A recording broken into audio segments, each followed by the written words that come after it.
So, I've rearranged my room recently. I think I've only got one or two new statues last year. One, two, two, and one this year. Although one of them was supposed to be 2020, so eh. Um, yeah. So I'm just going to give a quick tour of my office slash statue room. So this is where I spend 8 hours of the day of my life. Um, well, it's getting dark outside, so I might have to turn the light on in here. But let's have a look. Bit of natural light. And 2 years ago, when I started collecting at the beginning of the Kofu picnic, I would have thought this was loads of statues, but for some reason, the more you get, the less you think you have. I just do a pan around with the natural light from outside. It's getting darker, so probably going to switch the lights on and do a bit of a tour. Now, I think he was my first. No, he was my first 1/3 statue. Dark Knight Returns from Prime One. Um, love it.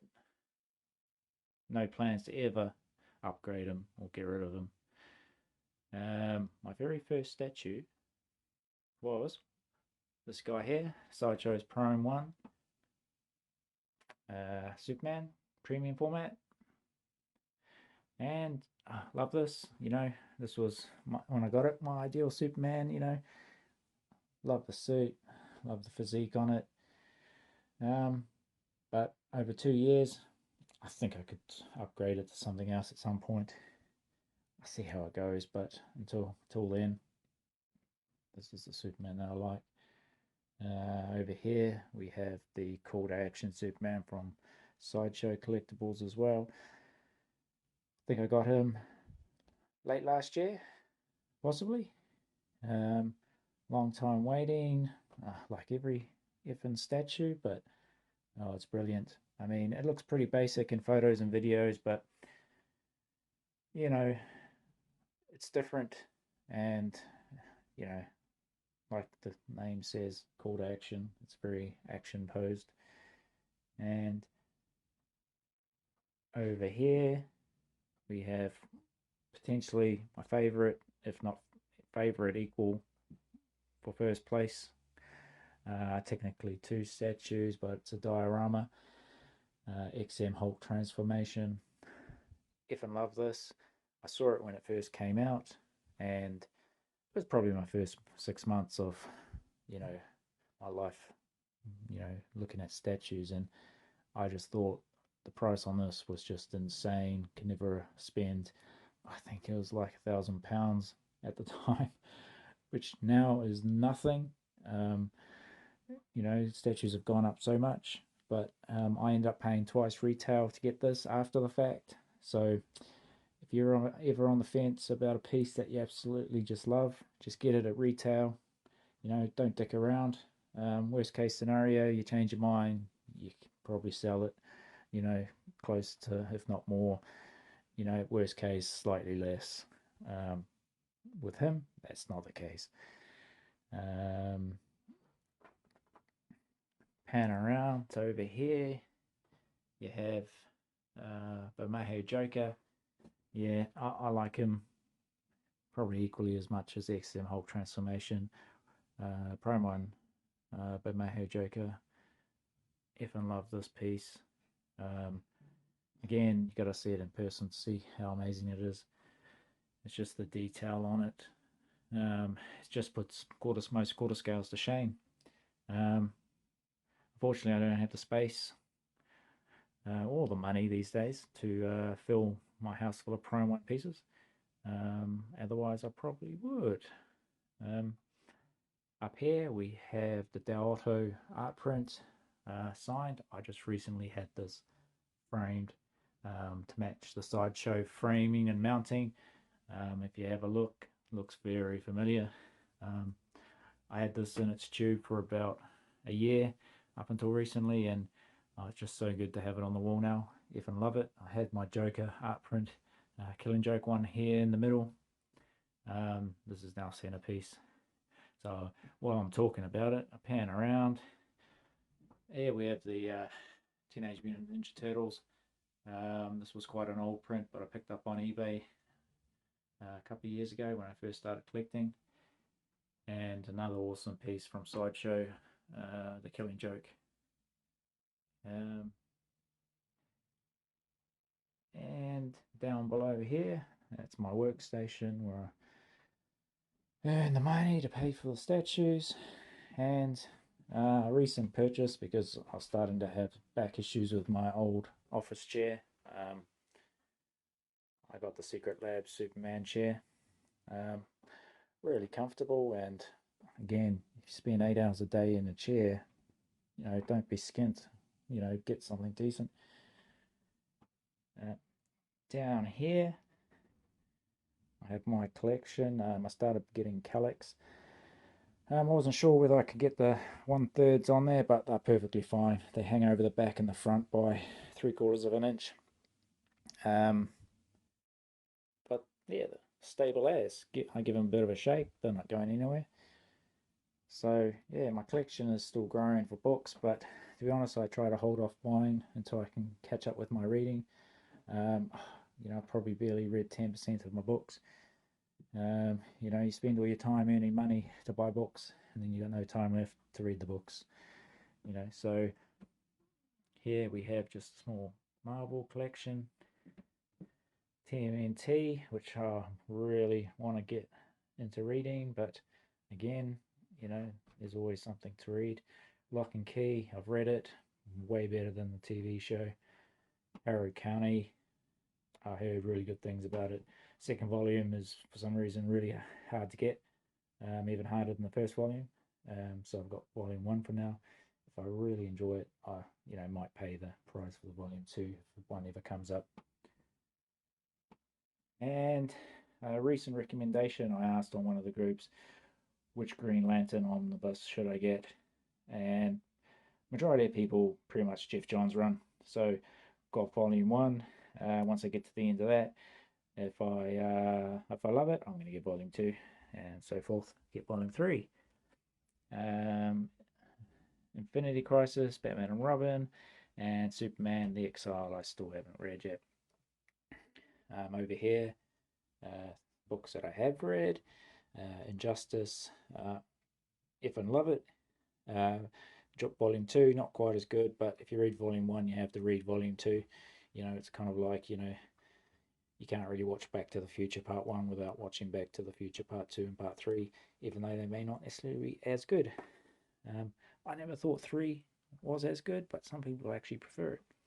Now I'm talking about Back to the Future, not the omnibus.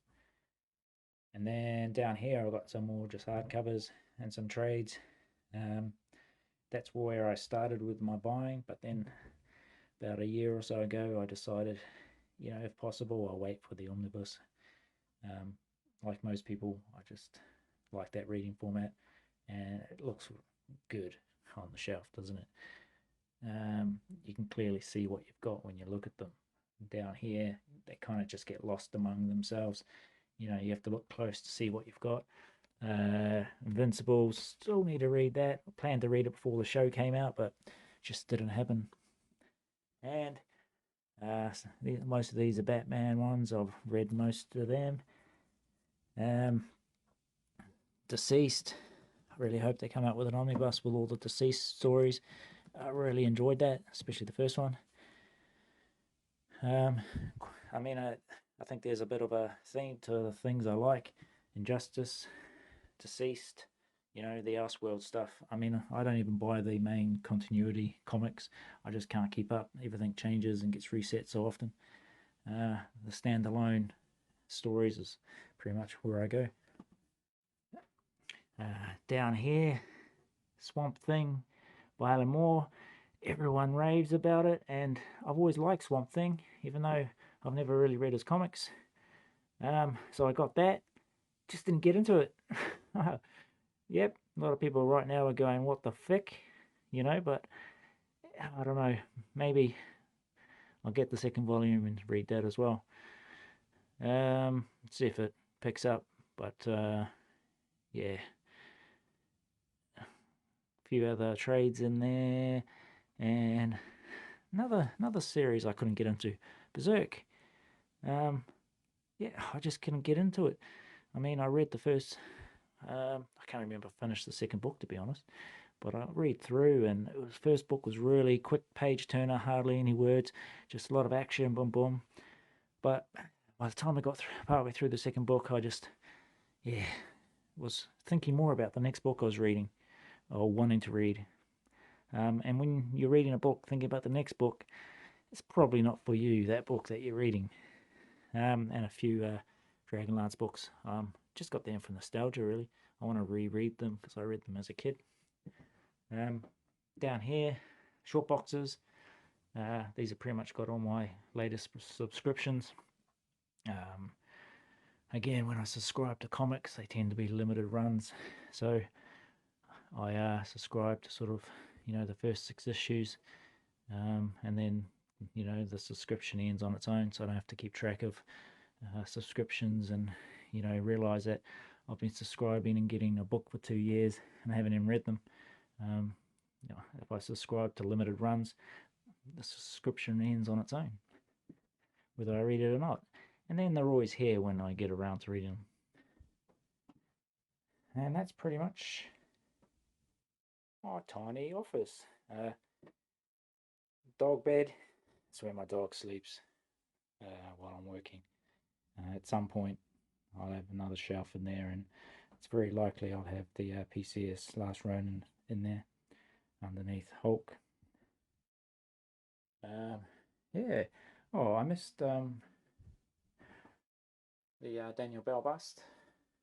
I really was hoping he was going to do a premium format. That wasn't the Dark Knight, and he did the Dark Knight. I don't need a premium format Dark Knight. Got my Dark Knight fixed there. Underneath there, you can see the extra head sculpts for the Bermejo Joker. So, man, almost finished without covering these two guys. Sideshow Doomsday and Custom Cyborg Superman by MFA. Custom group. Look awesome together. Last week I painted the base. Wanted to look closer to that base there. Didn't get the color quite right, but as I was doing it, it started to look more like rock than that, and I didn't want to mess with it to try to change the color because I was quite happy the way it was. Yeah, I tell you, brilliant piece. I was a bit hesitant about customs, but I tell you, once you get them in your collection, you'll love them as much as any of the licensed pieces. And that's it. Not a big collection, but again, it's been 2 years worth of collecting, and I suppose if I don't get that beast and perhaps those two there, I'd probably be able to pick up a hell of a lot more quarter scales. But yeah, get what you love, Peace. Oh, I almost forgot. Like, comment, and subscribe if you want.